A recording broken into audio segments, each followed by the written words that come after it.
And now, from beyond our dimension, this is the JeffMara podcast.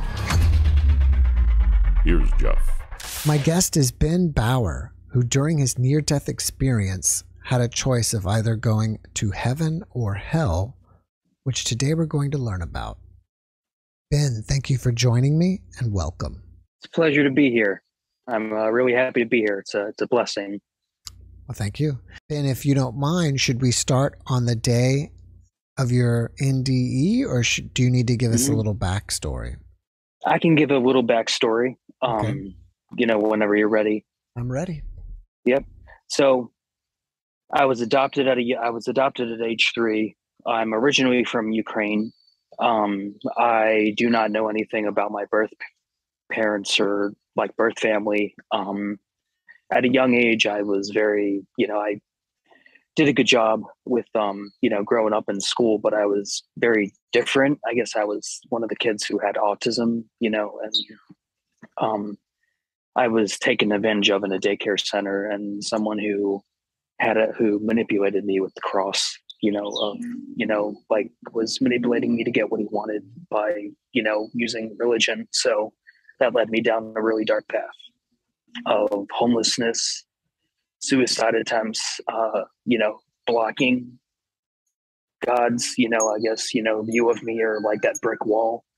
But that was kind of like the background of how homelessness and being rejected, feeling rejected, and which, that is the backstory about it. All right. So let's fast forward to your NDE. Yeah.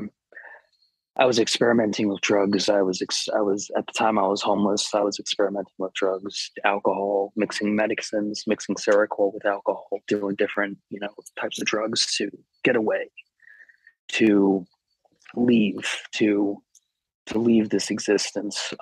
I took a little bit too much of methamphetamine, a little bit of this medicine and alcohol. Whatever it was like, I guess it was the methamphetamine. I didn't know about it. And at the time I was just very, delusional, very dark. I was just ready to end the torment, suffering, trying to be converted to this and that, the world, seeing the world and how, horrible it was against, and how I felt being trapped in a box. And, so I took the medicine, and I remember sitting on the couch and like, oh, this is fine. And I started to slip away. It was like being in a cardboard box. I was slowly, it kind of seemed like I was in a cardboard box and someone was tapping on the cardboard box. But I had no sense of time, no sense of recollection of myself. And like all around me was a very dark black, atmosphere. It was like going through a black hole, but looking in the other way towards the universe. It was like a pinpoint, and it was a place of no sense of place, no sense of time. There was nothing around me. There was nothing. And I remember I liked this darkness. I enjoyed it. I found peace in it. I was like, oh, wow, I've been trying to find this for a long time. And this deep voice, which it sounded like the whole universe. You have found it, but yet is it your time? And every matter of DNA, and just the sound of this voice was everything that was created itself. I had the cardiac arrest. I fell out. As I said, I felt like I was in a cardboard box, and like people were tapping on the cardboard box. That time I was being resuscitated. And that cardboard box feeling was when someone was tapping on the cardboard box, I was being resuscitated. And that jolt was it's hard to explain. But I met this being who, I didn't know who he was. I do believe he was Lucifer. He came to me as a giant fly, and he told me about the universe and how it was created, and he didn't tell me a lot of things about why he was here, but he said, "Why are you here? Do you put yourself in so much pain and torture? There are so many things about the universe that you don't know about yourself, and not many people have my views and my beliefs. People have their own views and their beliefs about my who I am, and how it all started. And with me I have a past of like where I tortured and killed animals. I'm not proud of it. I was very confused. I was a very dark child, and I was and during that near-death experience, he sat down with me under this tree, and he was telling me about how things happen for a reason. Good and bad happen. It's what you do with these decisions in your physical lifetime is where it will take you in life. You can either dwell in your shit, like it was. I remember it was just like the whole time I had no body. I had no physical matter in me. It was just like everything was just air. I felt like air, and everything that was communicated to me was like it was a thought. But he told me this thing, which I do believe it was Lucifer himself. You can either sit in your shit or change. You can either find peace within your darkness, or if you choose to end your life right now, I wouldn't care. Your soul will go where it will go. But you can either change something good about yourself and find the better within yourself, or continue to wallow in your pity, because that's where it's going to go. And I started to get all these visions of hysteria, famine, and death, and like it was like a feeling of, do you want to be here? Do you want to continue?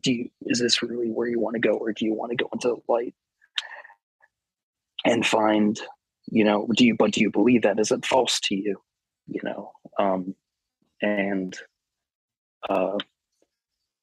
it was a very powerful experience, and I was just very upset, looking at the light. Because I was manipulated by it for a long time.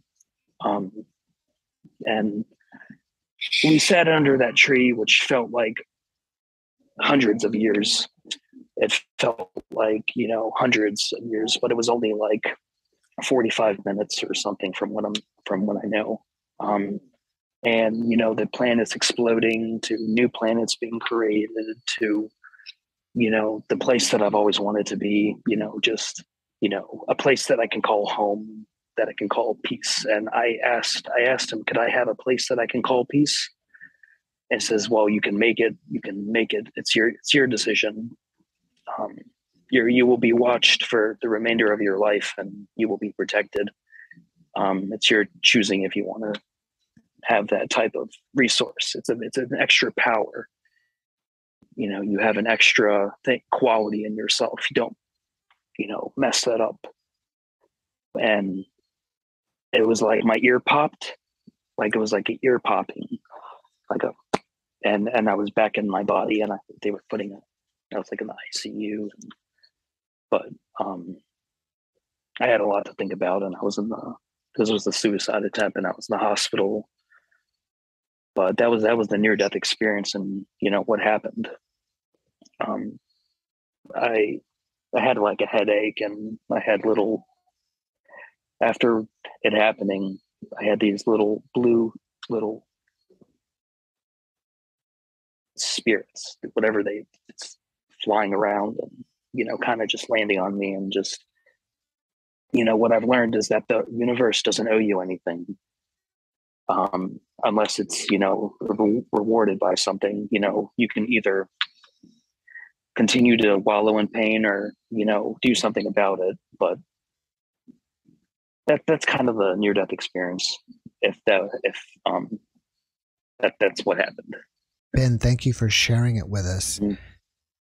It sounds like to me that you heard two different voices. First voice was a voice that didn't appear to have any body with it, but it was something that it was like the sound of the universe.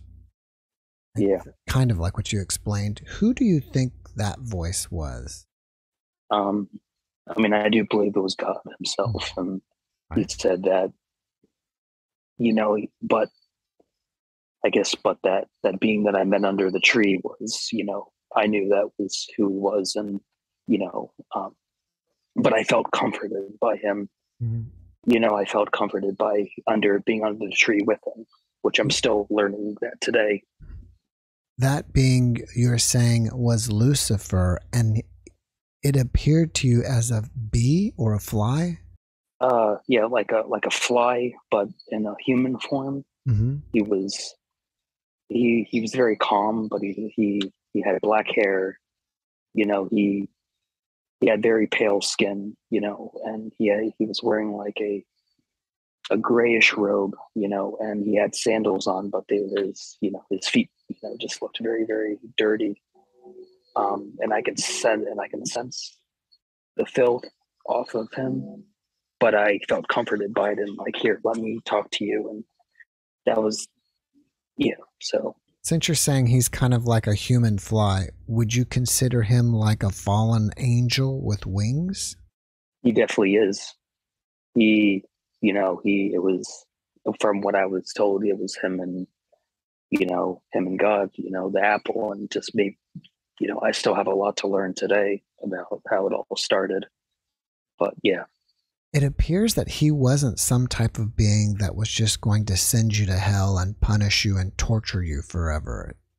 I could be Jeffrey Dahmer and I can continue my horrible ways of what I did, and then his soul is where it needs to be. It's that punishment place that you may never get out of. His message to the universe and the physical, us, that you can either, wallow in your own self pity or do something about it. We don't want to hurt you. We only take the ones that are horrible themselves. If their souls are unfit and unclean, then they shall be here. But it's a whole, with how the government works down there. Everyone has beliefs. Overall, it seems like it was generally a positive experience with Lucifer. Would you agree? Yeah, he was very calm. He covered me like the night sky. I felt like the whole night sky was covered me in a blanket, and it was the most warm feeling. But it was a feeling of, like, what you need to do, get out of here. Like that very, very, very tough father figure. Mm-hmm. Like, what you need to do. It's kind of like when I mentioned in the beginning you had a choice of going to heaven or hell. Yeah. You either do good things and when you come back you go to heaven, or if you do bad things you'll go to hell. I stayed in the middle. That's where I'm kind of am now. But it was a very beautiful, very, there's, as I said, there's so much more out there that we don't know about. And with, with who we are and who we are deep down, there's, mental health. And I learned that, I was physically pretty much manipulated by someone who had no sense of, being around. They didn't care about human emotions. They didn't care about human, like soul. They didn't, they wanted to manipulate to get what they wanted to, this person was never caught. For a long time, I wanted to kill the person, but, I found that, karma in its own will take care of the person. Right. And as long as you move on from, the issues, then you move and you find help and peace within yourself, then it will be fine. How long ago was your experience? I would say like 7 years ago. How did you change afterwards? Well, I haven't had a suicide attempt in 7 years. I haven't been to the hospital, or I haven't taken any medicine in 5 years. I decided to stop taking psychiatric medicines because I wanted to be able to find peace within myself and have complete freedom. And I was able to but I feel great. I feel good. I feel peaceful. I learned where I'm originally from, like my birth country. I do believe that the spiritual, you know, my guides that I have today, I still don't really know who they are, but they stick around. They're but they you know, I was originally from Crimea. There was a certain part, I have to look up the name of the part where I was from, but that was very recent. But that was my most successful, you know, thing that I did, where I don't take any medicine now. I found peace within myself, and I, you know, have many things that I want to do in my own lifetime to help people. It's just, I guess, getting out of that rut sometimes, which is everybody's times of ups and downs. We're all human. Even bears have ups and downs, you know, like animals. But you mentioned that you have guides. Did you get any abilities after your NDE that you didn't have before? I see light patterns in my vision. I see weird rectangular colors. I see shadows. I sometimes see figures that are unexplainable. I still deal with that today. And, you know, I hear, you know, before the interview, you know, I kept hearing these pulses, like voices, like these pulses, you know, like, you know, you're going to be fine. You're going to do good. This is your story. This is your path. Whatever the people think, don't worry about them. And I've kind of gained these gifts over the years as I've meditated, and I found peace within myself. The things that I've done. I love birds today. I have a pair of African gray who loves me, and you know, I've done horrible things to animals, but I'm happy that I found peace today, and I can love animals for who they are. Do you communicate with your guides? And if so, how so? I mostly communicate through them by thought and by using a candle. Incense. My guides like the smoke. They come from the smoke, from what I'm told. And you know, I've been getting you know, it's now been kind of really, everything's been picking up after like 2 or 3 months, but with, you know, the activity and the energy in my own way. But it's that's how I connect with them, and they put you know, thoughts and ideas and goals in my head, and those goals and thoughts and the things that were given to me were actually real, and were things that happened to me that allowed me to be a better person. You know, ideas, you know, like better eating habits. So yeah, they communicated and through thought, sometimes through physical form, but they were very, very rarely around in a physical way. Have you had any other paranormal or supernatural experiences after your NDE? Yeah, I see sometimes. I see shadow figures. Sometimes I go to areas that are more paranormal, and I sometimes just sense things. I don't really see them more often like I used to, but I sense them. And it's given me the ability to sense darkness, to sense evil, you know. And I try to tell people with Halloween, it's not a game, it's not a toy. It's a very real thing. It will stop your heart if it wants to. That's what, you know, that's dark energy. Has the memory of your NDE faded over the years? It's always in the back of my head. It's always been it's always been in the back of my head. Like it was yesterday. I guess when I sometimes think about the light, it turns into like it kind of turns black. It turns into more of a memory. Like it's like I'm going back, and it's what I'm doing. You know, I'm doing shadow work on myself right now, so I'm trying to learn more about me so I can maybe go back to that light one day. But maybe if I want to go back to it, but it's a phenomenon that not many people understand. What inspires you about your NDE? what inspires me is to know what's out there. To, I can either, I could have either continued my downward spiral and died, or, I could have, like I've always loved traveling. I've always loved hiking. I keep seeing this mountain in my visions where it's like it's a cliffside, and over the cliffside there's just so many trees, and so many like miles and miles, and it's very beautiful sunset. And with me being in Boy Scouts, I've always wanted to go to that place, go to that that peaceful place, the woods. And because I've always loved camping. And what the near death experience taught me is that when you're going through a rough time, just remember that it's not forever. It may seem like forever, but you can find yourself in the in your peaceful place, if you choose to do something about it. After your NDE, did you become more religious or more spiritual?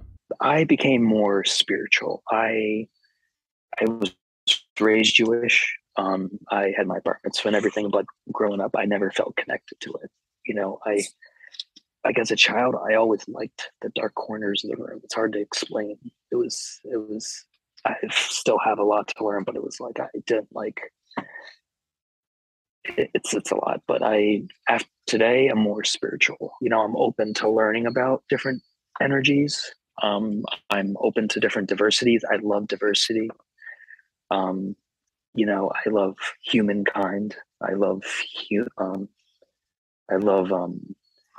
just human life in general. And I have more acceptance with animal, and what an animal is, and, it feels good. And that's what also the near-death experiences taught me, that, life is, a very, very fragile. Do you feel like you're still processing your NDE and implementing it into your life? Or do you feel like you've kind of, you're finished with that? So with what I'm doing right now, my religious kind of my spiritual beliefs and what I'm doing right now, I consider myself a theistic Satanist. So I don't feel like my path is done yet. I don't really feel like my work is done yet. And kind of like my shadow, I don't feel like I'm, I guess, ready for the light, if that's hard to explain. The right, it's just something, it's part of my path. I feel fine with it.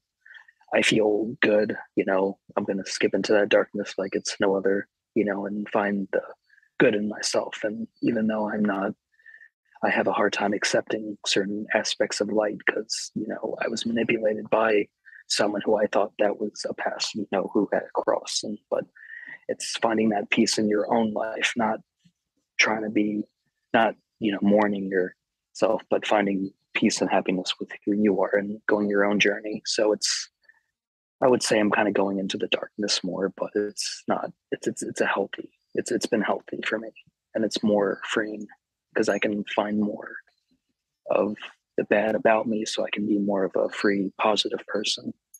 And that's been going well. And I learn peace every day. Do you fear death at all? No, I don't. I already have a place that I'm going to go, and it's, I would be ready for it when the time comes, but I'm not afraid. Do you think that you have a purpose for this life? And if so, have you discovered what it is? So the purpose I'm still trying to find. I love computers, but it's been, I love computers. I love nature. I love animals. I love to, but I don't know yet. I'm still trying to find myself. I recently turned 32, and but we'll see. But I do feel a big change coming. It's like the wind, when the wind comes your way, and it's like you feel that change and you see that good within you. For people who have lost somebody and they've transitioned to the other side and they're grieving about it, what kind of advice would you give them? They're there. They're, with spiritual, with how they are. They're just not in our realm. They're in a completely different, they're not in the materialistic realm. They're in a place that is like where it's not our realm, it's a completely different one. So they very much hear us. They're everybody is in different places all at once with spirits. It's something that I'm learning. But they're at peace. The best thing to do is think good of them. Like if, for example, if it was someone who, but well, that's more off topic. But when you look in the candle and you think good things of them, that is a good thing. That helps spirit be more at rest. I kind of also learned that from Lucifer, that when someone passes away, with the amount of candles and the amount of energy that is, and when the good focus of good energy is put into the candle, if that soul was a bad, like had a really bad, rough childhood, maybe that soul can be more into the positive light. It's a lot. It sounds like you had a pretty lengthy conversation with Lucifer, and you learned a lot more than we've talked about. Yeah. Can you share any more of your conversation with us? A lot of it is kind of like going away, like as in like over the years, because the only thing that I was told is, I was shown my path, but it's my path. It's my choosing if I want to follow that path. It's not. It's covered. It's a brick wall in front of me for a reason, and I'm trying to uncover that brick wall. I'm trying to take that. It's a spiritual brick wall. It's like cement. I couldn't get through it in my physical. Like I was banging and banging and banging on it with all my might, trying to get through it. And once I started to think about the childhood memories and the traumas, is when I started to break through those walls. And it's a lot. It's a lot to process for even you. I know the one thing I can say is that there's a lot of hate and there's a lot of disagreement in the world. There's a lot of, between all the different religions and all, this and that. And what I've also learned about with my near-death experience is that we are all, equal. We're all, form of DNA. We're all matter. We're all pure energy, and we're destroying our own world. We're doing it by ourselves. We're not, Satan's not doing it for us. He's, but, really, man, it's creating a lot of, enormous, things with themselves that's going to affect them in the long run. It's going to, and,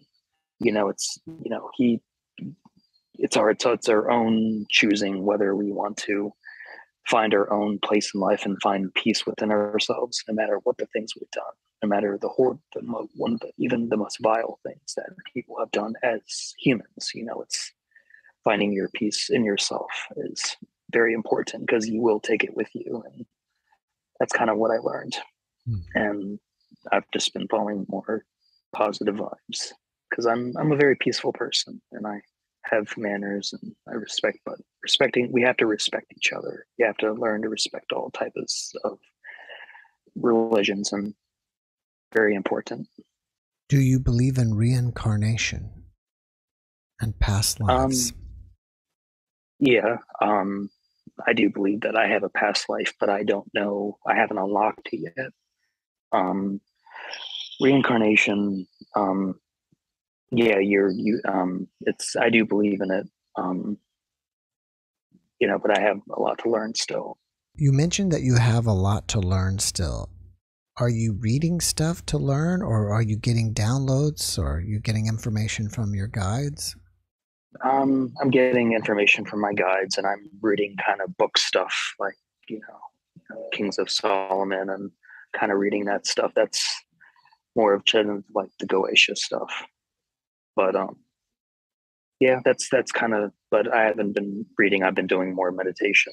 After watching this podcast, people may want to reach out to you and ask you questions.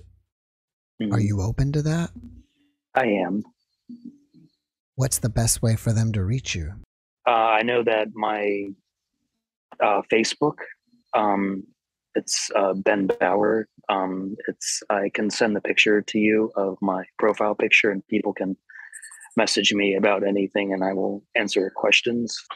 All right. But yeah, it's a pleasure to be here. You know, everyone has their own path and what they want, and you know, I'm grateful that I've watched a lot of your videos, and all the research, you know, that we put together will bring an understanding to near-death experiences and to, you know, with who we are. So the amount of energy and what you're doing is very important. So thank you. I wanted to let you know that also. Well, I thank you because you are a part of that information coming forward, and giving your information helps, you know, helps everybody else.